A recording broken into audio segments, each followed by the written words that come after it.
look, as a parent of a 15-year-old and an 18-year-old, I have been through many of life's tribulations. And I will tell you that, my 15-year-old is basically, he's in year 10, might as well be year 11. He would have been exactly the same. It was the opportunity for a mid-morning nap. No problem. I'm not offended. I've got kids too. The year 5 students were amazing, keen, switched on, ready to go. That is oh, hold on. They become that, don't they? Oh, whatever. Anyway, it was a lot of fun. We are now going to do a little bit of a combination cooking lesson and history lesson. Anyone here a history buff?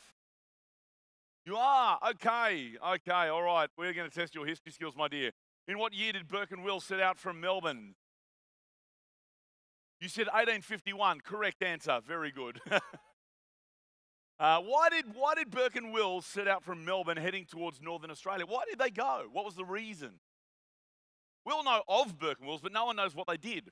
What's very interesting, what they were setting out to do was that in 1850, the telegraph, the international telegraph line, including the underwater bit, had gone from London, Paris, Berlin, to Vienna, and then to Istanbul, all the way across to Peking, down the peninsula, through Thailand, Malaysia, and across to Java, which is just north of Australia.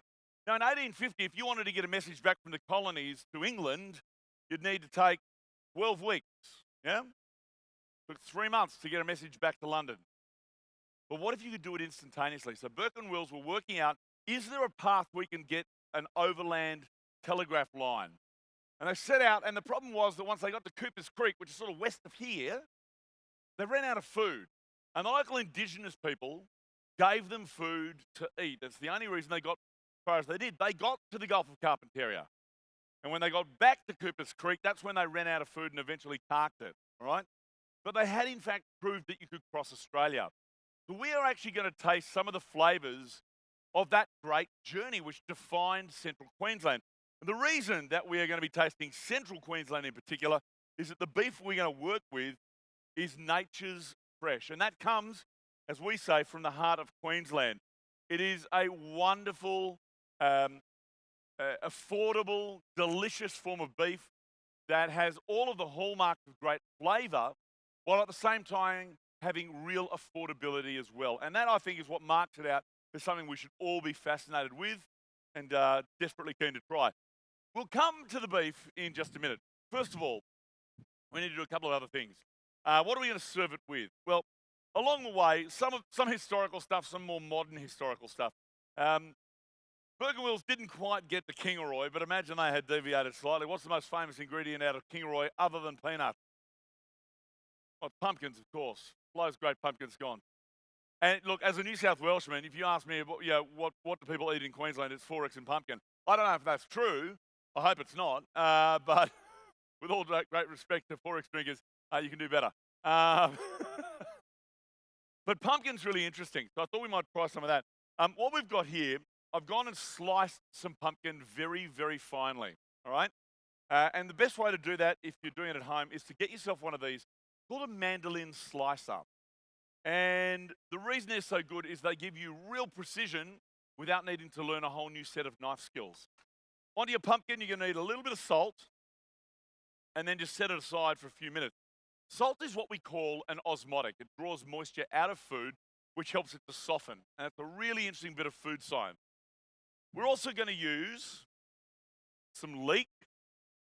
Now, this is a pretty old-fashioned kind of garnish. Goes back very much to the time of Burke and Wills. That is one full wrapper of leek, and all I've done is pour some boiling water over the top of it, all right? So you carefully separate those. We just lay that down on the bench, and then you fill it with anything. I've got here some cooked mushrooms. These are pine mushrooms out of the pine forest sort of around the Sunshine Coast.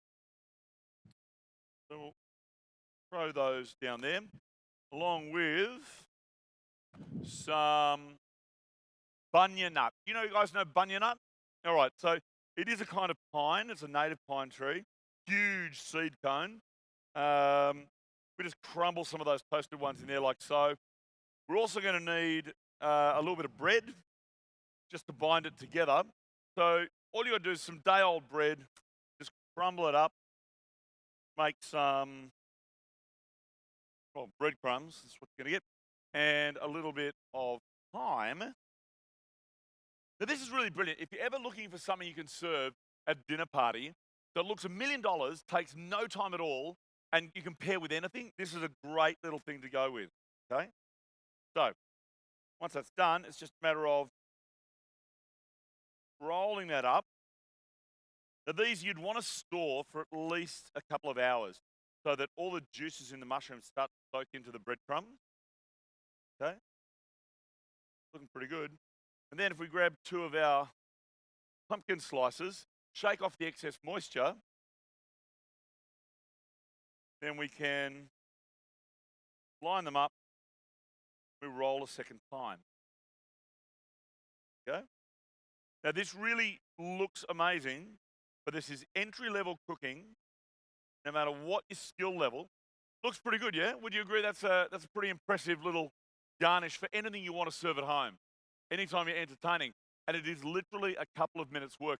If you've got young kids in the house, teenagers, it's the kind of thing you can actually set them up to do because it's not complicated, right? So we'll set that aside for the moment. What's the next thing we need to do? We need to look at making a bit of a carb for this. Now, this is really interesting. In central Queensland, and in fact, I can promise you, if you go to North Rockhampton, there's where the Bunnings is, just over the hill there, there's like a lagoon, yeah? Well, I can promise you can buy this locally, get this locally, because I went and foraged for this 2 days ago on the lagoon in North Rockhampton. It's a thing called nardoo. Now, if you haven't heard of nardoo before, it's a native fern you find in riverways, absolutely everywhere. It looks like a 4-leaf clover, slightly red-coloured. But what we want are these. They look a bit like hazelnut. These are what are called the sporocarps. It's the seeds in the bottom that are growing in amongst the root. Now, here's the Burke and Wills tie-in. This is both the thing that saved them and the thing that killed them eventually. You see, nardoo is a wonderful source of carbohydrate, great food to be able to get, and the local Indigenous people gave them plenty of nardoo to eat. But here's the thing. Nardoo, if you don't roast the seeds, is toxic. It gives you a disease called beriberi, which happens when you're not absorbing any vitamins or minerals in your diet.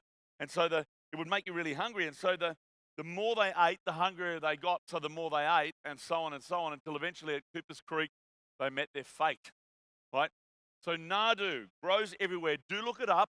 It is a truly delicious native Australian food, but you do need to roast these before you work with them. It's really important. I mean, look, if you're just making one little roll, it's not going to make any difference. But if it's your only food, yeah, you'd have a problem.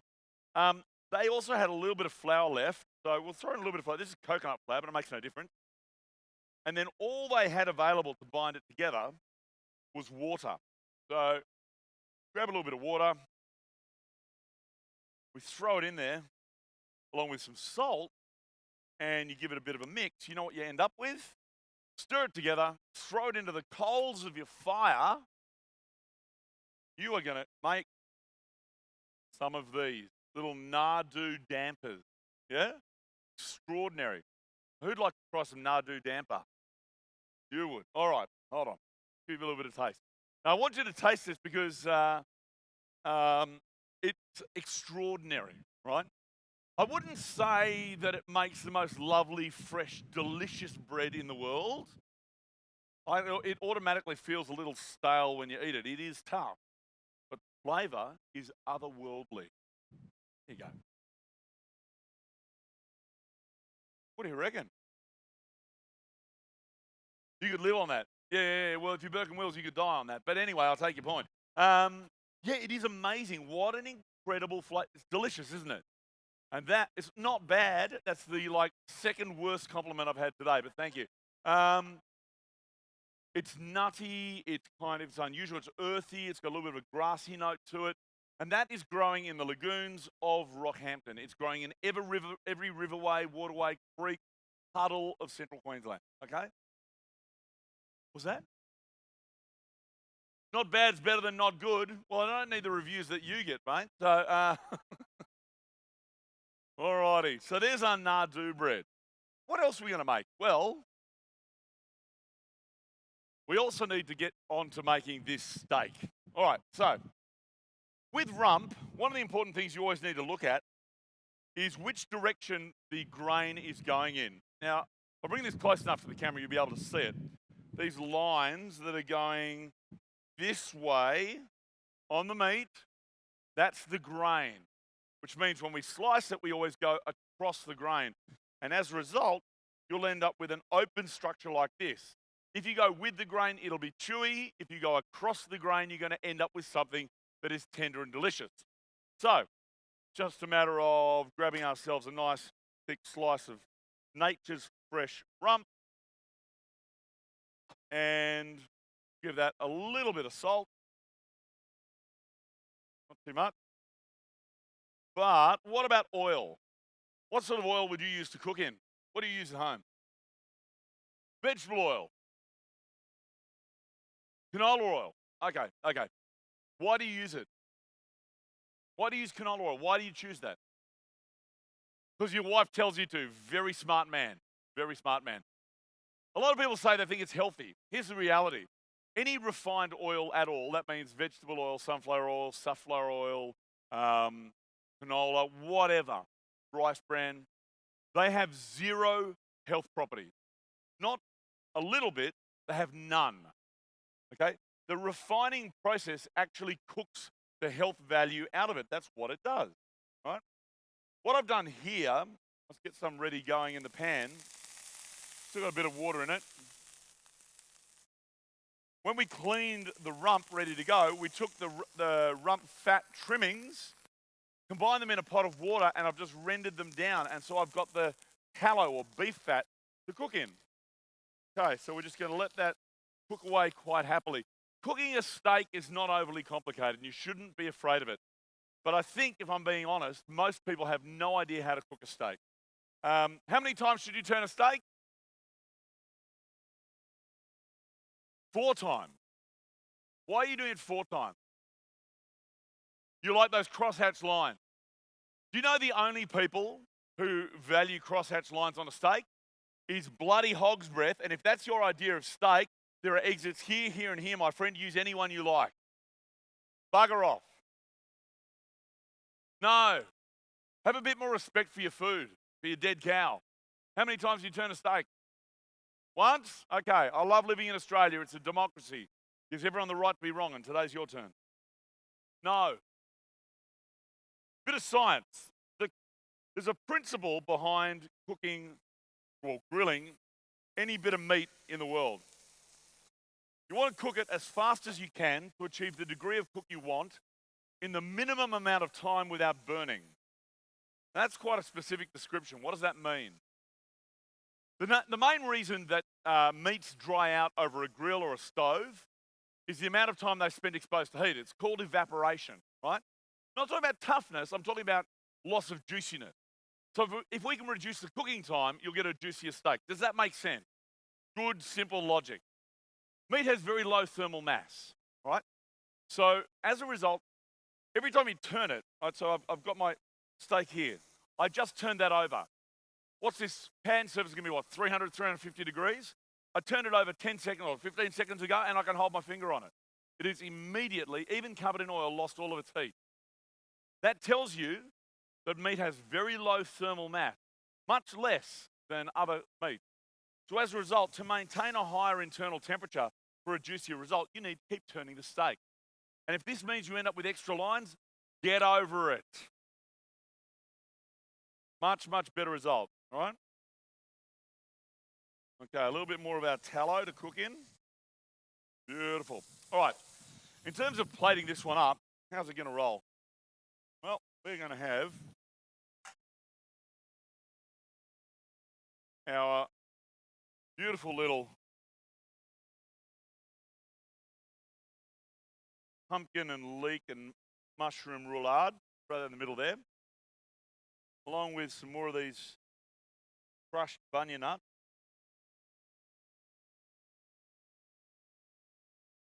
Okay. Now to go with it, I'm also going to grab some of this.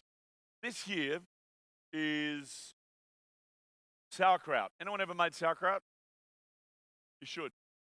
Australians generally throw out 20% of the fresh food they buy. Now, all of you are sitting there going, no, you maybe, but I don't. It's other people. No, it's everybody, actually. Imagine this. You get home from the supermarket, you've got 5 bags of shopping, you walk up to the front door and then you turn, sorry, darling, 1 minute. And you go back to the bin and you put one of those bags straight in the trash and then go into the house. Would that sound insane? Of course it would. And that's what Australians do. Every day. We throw out about 1/5 of all of the fresh food that we buy. And that's just domestically. Food service, restaurants, to be honest, have an even higher waste percentage. Unavoidable, right? It's sad, but it's unavoidable. So sauerkraut is simply a means of preserving any vegetable that you like. All you've got to do is shave it as finely as you can. Again, a slicer is a really good thing to have. And for every, I don't know, put your hands together like this amount, that'll make a standard jam jar. 2 teaspoons of fine salt, not iodized. Iodized salt will make it really bitter. This much veggies, slice as finely as you can. 2 teaspoons of salt, toss, let it sit for half an hour. Press it into a jar, cover it with some extra water if you need to, and then leave the lid slightly off for 2 days, seal it and put it in the fridge. That's it. And they're magnificent, really beautiful. So for example, this here is our sauerkraut made of radishes and ginger. Look at the colour in that. Beautiful, huh? Absolutely stunning. All right, now, as you probably know, we always need to rest our steaks after cooking them. So it's lovely and rare. Leave that to rest for a moment. Meanwhile, we're going to make a very, very simple sauce. So at this point, we actually throw in a little bit of olive oil. Not too much, a little bit. Then the juice of half an orange. You could use yuzu if you want. Yuzu is a beautiful Japanese orange. Beautiful. And then, pardon me, throw up my throat. A little bit of whiskey.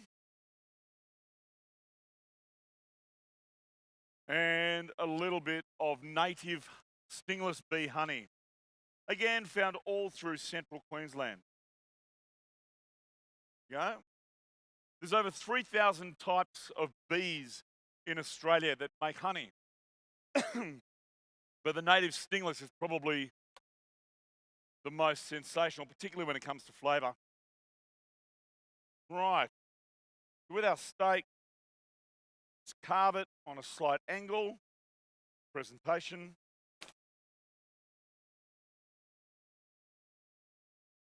Oh, that looks amazing. Throw our sauce over the top.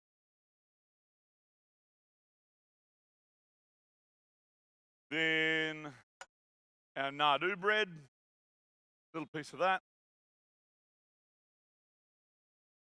And there's a couple of other little things. This year, I went down about 5 k's east of here, down the river. There's a little lagoon there's a sandy bank. And this is called pig face. You buy it at the garden centres if you want. It's a native food, one of the best little native greens you can buy. It's a little odd on its own, but with anything greasy, fatty, rich, it's amazing. So a little bit of that to add some more touch to it. And finally, also from central Queensland, it's like I'm in a Mariah Carey film clip, isn't it? It's beautiful. I won't sing for you, I wouldn't do it there. This here is amazing. This is freeze-dried alfalfa powder. Utterly stunning. So there you go, guys. How does that look? Look all right? It's a beautiful celebration of beef right from the heart of Queensland, and it's exactly what we're here about. Oh, hold on. One last thing. I nearly forgot. This is really fun. Hold on. A lighter. Oh, there it is. If you want to give your food a bit of a smoke flavour and you don't want to get into smoking because it's way too complicated, go and grab yourself some gum leaves. Bit of paper to get it started. This here, you don't need to buy a $3,000 smoker. This is a beekeeper's smoker from like a beekeeping supply store online. They're $20, right? Cost absolutely nothing. And you can get that classic gum smoke instead of actually cooking it in, just paint it onto the food at the very last minute. If you don't know just how good this is, have a smell of this. It's amazing. So cool. It's one of the best ideas I had in years. Like, imagine this when when you're having a bit of over your food. Yeah? You all smell that? How good is that? Like, just gum leaves out of the garden. And it's completely edible, but because you're not actually cooking it into the food, you don't need to worry about toxins or anything. I mean, this literally came off a tree that's growing up right in the middle of some red Brangus cattle. They were pissing and shitting all over it. It didn't matter. Just kidding. But anyway, look, there's a great little idea brought to you by Nature's Fresh. I've been delighted to help tell the story of great quality Queensland beef. Hopefully you guys can get an opportunity to try it soon. But where's Mick? Where is he? He was around here. Oh, get up here. I mean, look, if you're not going to be that guy with enough courage to show yourself. I met Mick last night at the official opening, and I promised him that he'd get a taste of this beef here today. So, here you go, my man. I'm not going to hand feed you either. It's not that sort of show. There you go. There's a nice bit Queensland rump. What you love about me? What's that, Mick? Straight as it goes. Excellent. I won't repeat the other bit. Hold on. He wants to give me you didn't bring your scorecards, but I think I'll be okay. Yeah. It's totally dribbling down his chin.